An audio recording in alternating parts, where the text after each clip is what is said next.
Isang kasunduan ang nilagdaan ng Bureau of Jail Management and Penology Region 7 at isang universidad sa Cebu para makapag-aral sa kolehiyo ang mga kwalipikadong Persons Deprived of Liberty o PDL. Si Jessie Atienza ng PTV Cebu sa detalye. Rise and shine, Jessie. Hindi ito isang ordinaryong graduation ceremonies dahil lahat ng mga nakasuot ng puting toga ay pawang mga Person Deprived of Liberty o PDLs. Ayon sa BJMP, umabot sa mahigit 2,000 ang nakapagtapos ng Alternative Learning System o ALS. Pero hindi pa riyan matatapos ang kanilang pagkakataong matuto habang nasa facility. Dahil lumagda ng Memorandum of Agreement ang mga opisyal ng BJMP Region 7 at ang isang state university para mabigyan ng pagkakataong makapag-aral sa kolehiyo ang mga kwalipikadong PDL.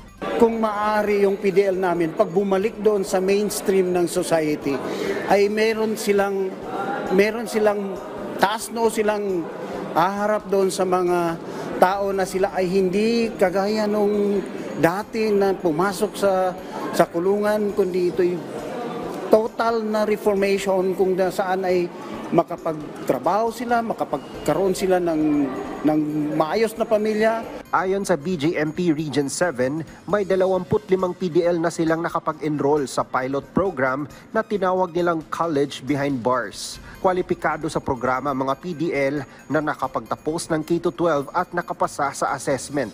Sa ngayon, 3 jail facilities na ang kasalukuyang nagpapatakbo ng programa. Ipinahayag naman ng BJMP Region 7 na umabot na sa halos 10,000 PDLs na ang kanilang napalaya simula Hunyo noong nakaraang taon hanggang nitong nagdaang buwan ng Hulyo. Mula sa kanilang mahigit 40 jail facilities sa rehiyon. It's higher above than normal.